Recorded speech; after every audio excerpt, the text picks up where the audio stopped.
Baik, Assalamualaikum warahmatullahi wabarakatuh. Selamat pagi, salam sejahtera bagi kita semua. Saya harap anak-anak diberikan kesehatan.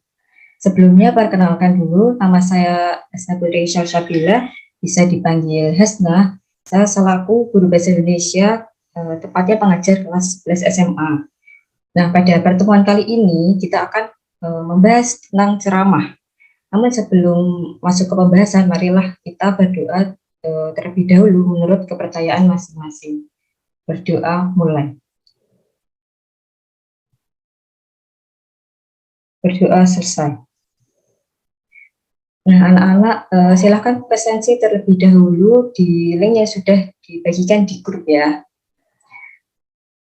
Nah, di kehidupan sehari-hari ini kita pasti sering kali mendengar tentang ceramah. Biasanya gimana sih kalian mendengar tentang ceramah ini? Apakah di sekolah, apakah di masjid, atau mendengar ceramah dari orang tua kalian? Nah, jadi hari ini kita akan membahas tentang apa itu ceramah, struktur, dan kaidah, serta bagaimana cara membuat teks ceramah yang baik dan benar. Nah, selain ceramah, terdapat juga pidato, khutbah, sambutan. Nah, keempat hal itu mempunyai sebuah persamaan dan perbedaan. Apa sih persamaannya? Nah, tentu saja persamaannya adalah sama-sama termasuk dalam public speaking, yaitu berbicara di depan umum. Nah, kemudian perbedaannya itu apa sih? Nah, perbedaannya itu kalau pidato merupakan sebuah penyajian informasi secara lisan kepada sekelompok orang.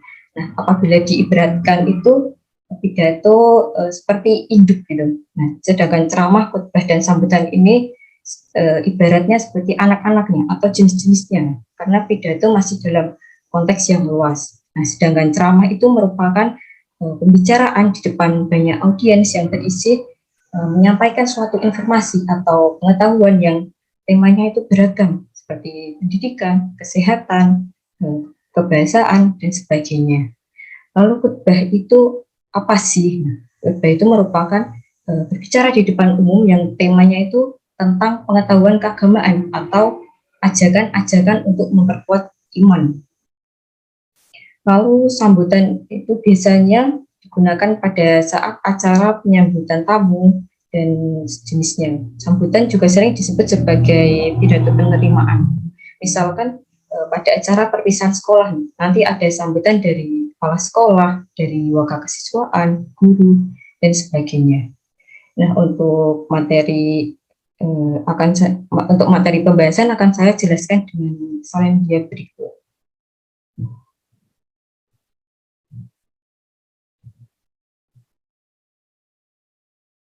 Apa sudah terlihat?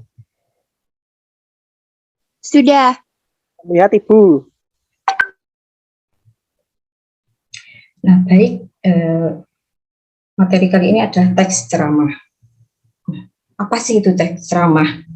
Nah, jadi ceramah itu merupakan sebuah kegiatan berbicara di depan umum dengan tujuan memberikan informasi atau pengetahuan kepada pendengarnya. Nah, dalam konteks ceramah ini biasanya mengandung pesan yang berisi petunjuk, nasihat, ataupun sebuah petuah. Nah, orang yang sedang berceramah disebut sebagai penceramah. Kemudian jenis-jenis informasi ceramah. Nah, informasi ini ada 4. Yang pertama, informasi berdasarkan fungsi. Jadi tujuan dalam berceramahnya itu apa? Apakah memberikan edukasi atau pengetahuan atau informasi. Kemudian yang kedua, jenis informasi berdasarkan format penyajian. Nah, dalam format penyajian ini bisa secara langsung atau tidak langsung, seperti di zaman sekarang, di zaman berteknologi gitu. Ceramah dapat dilihat di televisi, radio, ataupun di media sosial.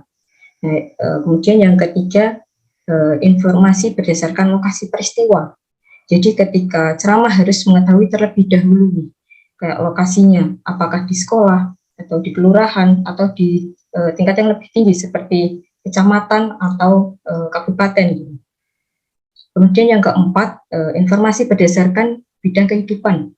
Ceramah ini dapat dibedakan dalam berbagai bidang kehidupan, seperti bidang pendidikan, bidang kesehatan, bidang sosial, atau bidang politik, seperti itu. Kemudian kaidah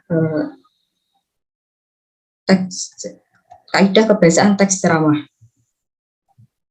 Yang pertama menggunakan kata ganti orang, seperti tabel yang sudah terlampir. Kata ganti orang itu ada 3. Kata ganti orang pertama yaitu saya atau aku, dengan kata jamaknya kami atau kita.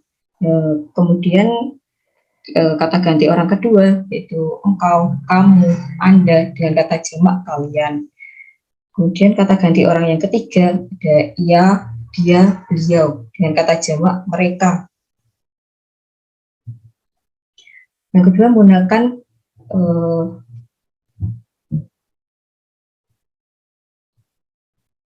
kemudian yang kedua menggunakan kata-kata yang menjadi ciri khas dari menggunakan kata-kata teknis, yaitu kata-kata yang menjadi ciri khas dari topik tersebut.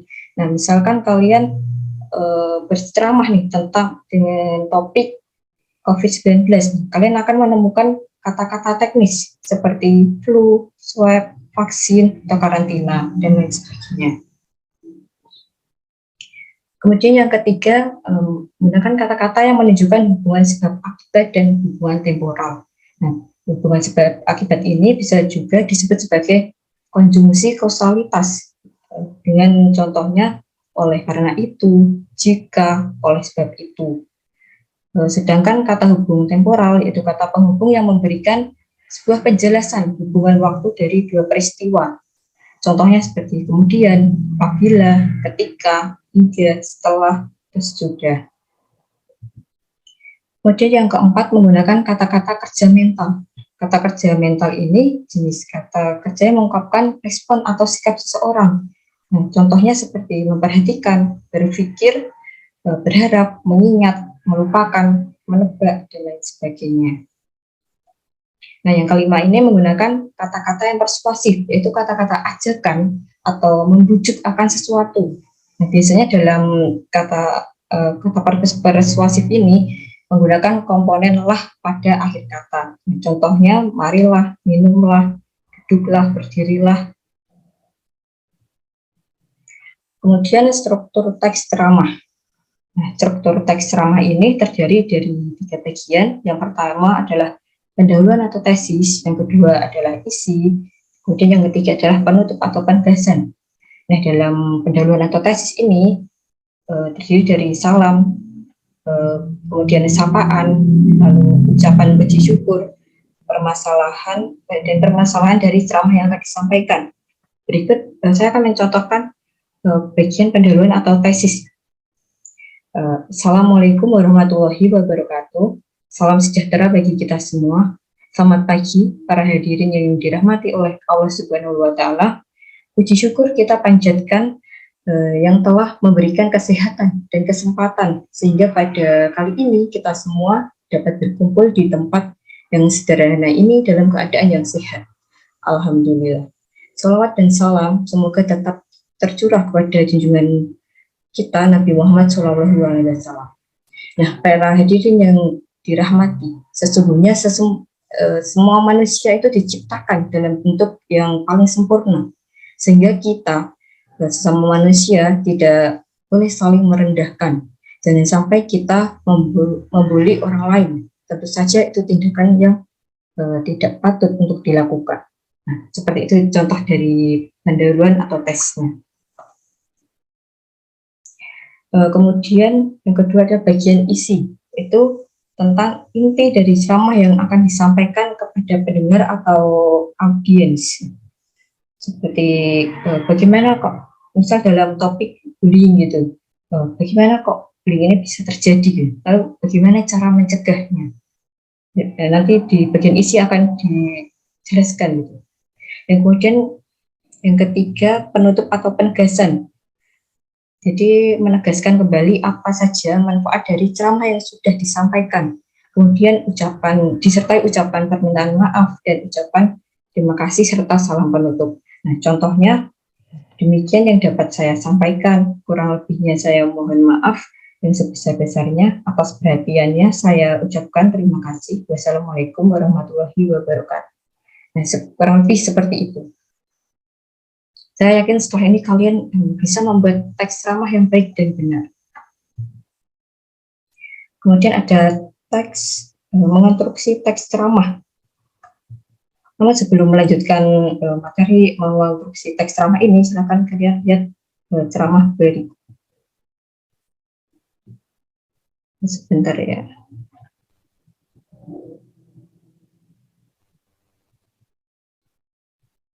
Assalamualaikum warahmatullahi wabarakatuh.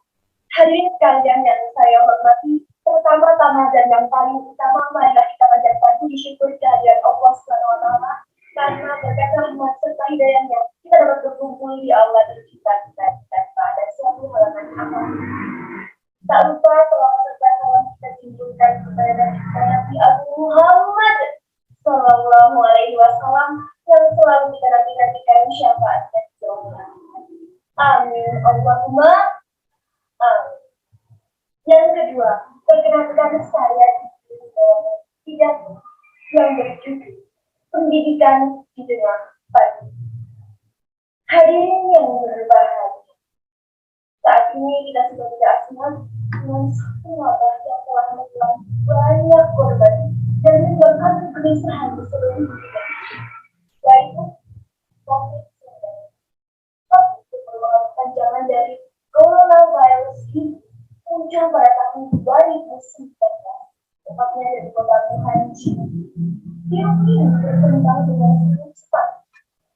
Dari Kompas.com terdapat lebih dari 200 negara telah mengkonfirmasi terjangkit virus corona atau COVID-19. Lantas, apa dampak yang diberikan?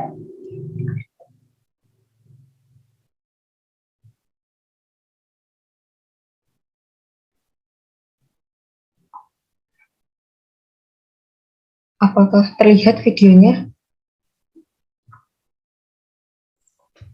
Belum Bu, masih di PowerPoint-nya. Oke, sebentar.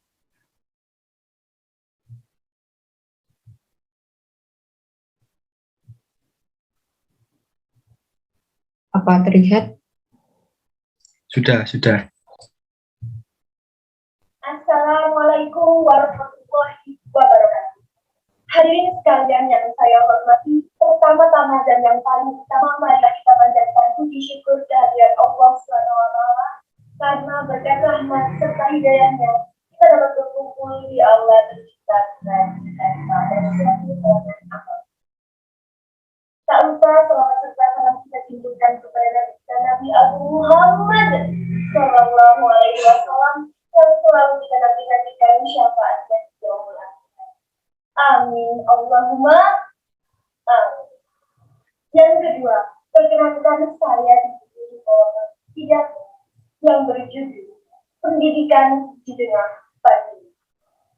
Hadirin yang berbahagia, saat ini kita sudah tidak asing lagi dengan satu wabah yang telah menelan banyak korban dan menyebabkan kegelisahan di seluruh dunia, yaitu COVID-19. Itu merupakan kepanjangan dari coronavirus ini muncul pada tahun 2019, tepatnya dari kota Wuhan, China. Virus ini berkembang dengan sangat cepat. Dari Kompas.com terdapat lebih dari 200 negara telah mengkonfirmasi terjangkit virus corona atau COVID-19. Lantas, apa dampak yang diberikan? Selain memang banyak korban, COVID-19 ini juga telah mengganggu segala aktivitas manusia. Contohnya, dulu manusia dapat bekerja dengan mewakili bisa ibadah di tempat ibadah, masing-masing, bisa belanja di pasar, dan banyak lagi. Kalau semuanya berubah setelah Allah. Semua orang dilarang keluar rumah, dilarang beraktivitas di luar rumah. Alhasil kita di sini sebagai pelajar harus belajar semua metode dan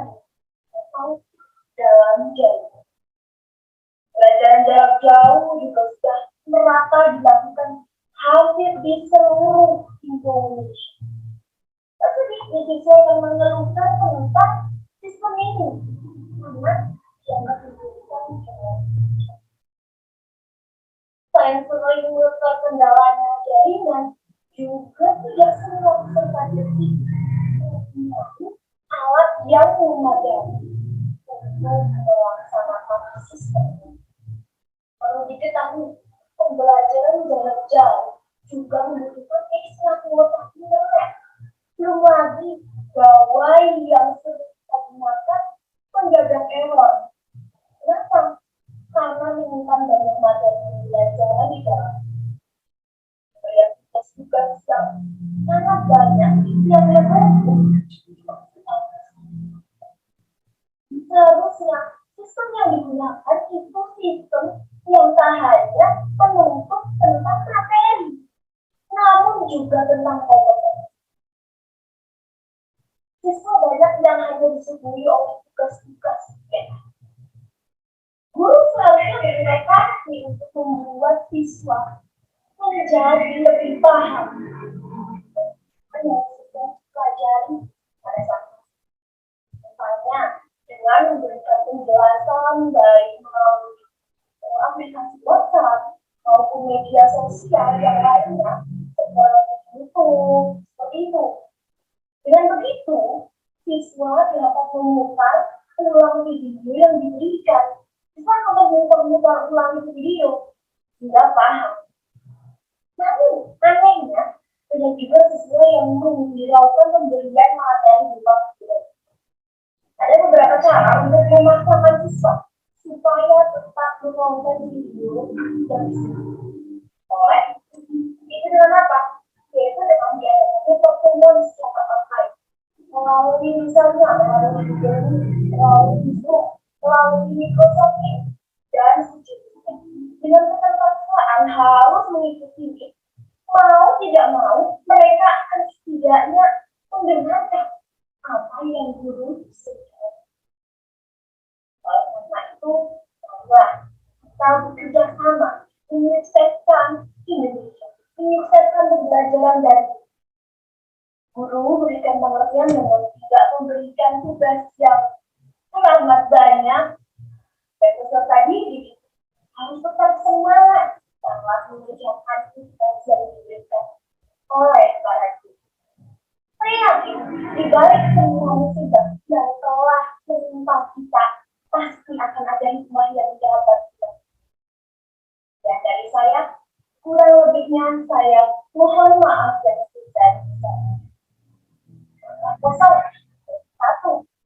Assalamualaikum warahmatullahi wabarakatuh. Nah, jadi seperti itu contoh dari ceramah. Nah, bagaimana sih tanggapan kalian tentang video tadi? Izin menanggapi, Bu. Ya, Mas Rian.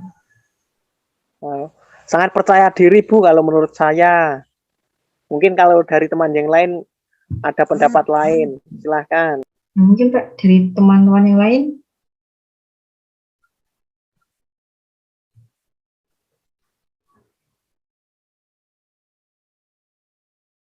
Nah, jadi dari video tadi, kita bisa melihat dari ekspresinya. Nah, ekspresinya itu bagus gitu, cocok gitu. Dan juga penggunaan kata-katanya itu sopan dan artikulasinya itu jelas ya. Jadi tidak yang dengan bahasa yang sulit dimengerti gitu. Kemudian mari kita lanjut ke menginstruksi. Nah, dari tanggapan kalian tadi itu akan terkait dengan ini, cara membuat teks ceramah yang baik dan benar. Yang pertama itu yaitu menentukan topik dengan permasalahan yang aktual, yaitu penentuan topik ceramah.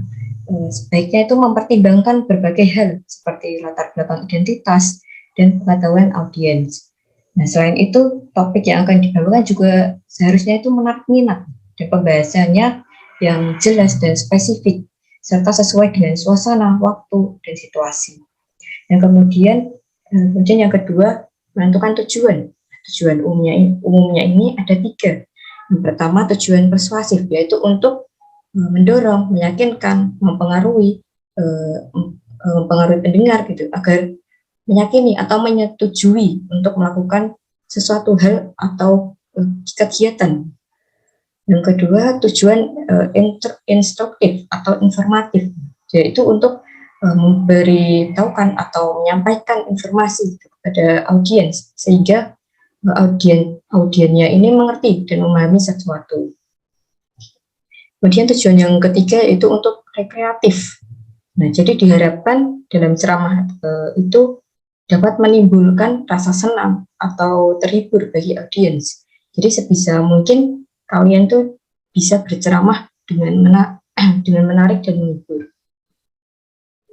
Kemudian yang ketiga, membuat kerangka ceramah berdasarkan dari kaidah kebiasaan ceramah yang baik dan struktur yang benar yang sudah dijelaskan tadi. Lalu yang keempat, mengembangkan kerangka ceramah. Nah, selain itu ada hal-hal yang perlu kalian perhatikan nih ketika berceramah. Yang pertama adalah intonasi dan artikulasi. Nah, intonasi itu merupakan tinggi rendahnya suatu nada yang dijangkau dengan tepat. Sedangkan artikulasi ini, cara pengucapan kata demi kata dengan baik dan jelas, yaitu menggunakan kata-kata yang sederhana dan mudah dipahami. Kemudian yang kedua, menggunakan kata-kata yang sopan dan tepat, yaitu dengan menghindari kata-kata vulgar atau yang terlalu kasar, itu, atau menghindari kata-kata kelas atau yang sering kali diucapkan. Nah, yang ketiga ini ada sikap tubuh. Nah, dari sikap tubuh ini ada kontak mata dengan audiens. Nah, mungkin bagi kalian yang sudah terbiasa berceramah atau berbicara di depan banyak orang, kontak mata dengan audiens ini akan mudah. Namun bagi seorang pemula atau orang yang baru pertama kali melakukan ceramah pasti sedikit kesulitan. Terkadang tanpa berbicara secara langsung, teman-teman kalian hanya dengan melihat kalian berdiri di depan kelas gitu, pasti sudah tertawa dulu gitu. Nah, jadi ada tipsnya nih bagi kalian yang mungkin kesulitan untuk berkontak mata dengan audiens, yaitu dengan melihat bagian dari dekat mata ya, seperti alis atau dahi ya. Jadi kita seakan-akan tuh melihat audiensnya. Kemudian ada gerakan tangan. Nah, gerakan tangan ini juga mempengaruhi. Contohnya ketika membuka telapak tangan itu akan membuat kita terlihat lebih percaya diri, atau mungkin mengepalkan tangan dapat memberikan suasana yang emosional. Yang kemudian ekspresi wajah itu juga penting karena ada kalanya kita tuh harus menunjukkan ekspresi senang, antusias, terharu maupun sedih. Kemudian postur tubuh ini misal kita berbicara di depan banyak orang, kita menggunakan postur tubuh yang tegap ya, jadi jangan membungkuk itu. Nah, kemudian untuk penugasan, yang pertama, kalian buatlah teks ceramah dengan topik yang bebas, sekreatif kalian gitu. Nah, teks ceramahnya ini itu sesuai dengan kaidah kebiasaan teks ceramah yang baik dan struktur yang benar yang sudah dijelaskan tadi. Kemudian buatlah video praktik berceramah sesuai dengan teks ceramah yang sudah kalian buat. Minimal pembuatan video ini berdurasi 3 menit, kemudian diupload di YouTube kelas dengan menyertakan nama dan kelas. Lalu dikumpulkan tanggal 20 Mei 2022.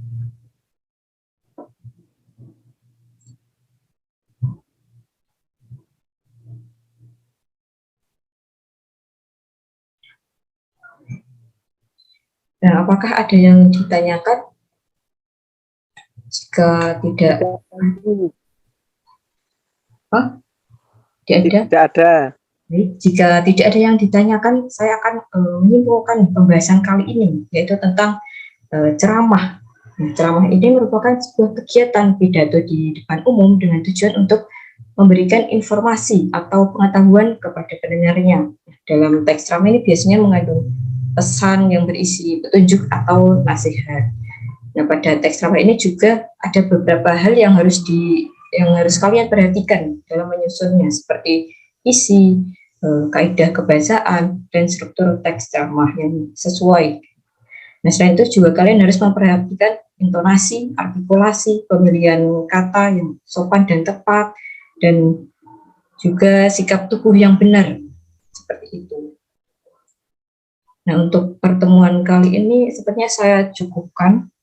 Apabila ada yang ingin ditanyakan lebih lanjut, silakan chat di grup ya. Oh ya, jangan lupa untuk melakukan presensi ya. Kalau gitu, wassalamualaikum warahmatullahi wabarakatuh. Waalaikumsalam Waalaikumsalam warahmatullahi warahmatullahi wabarakatuh. Terima kasih, Bu. Ya, sama-sama.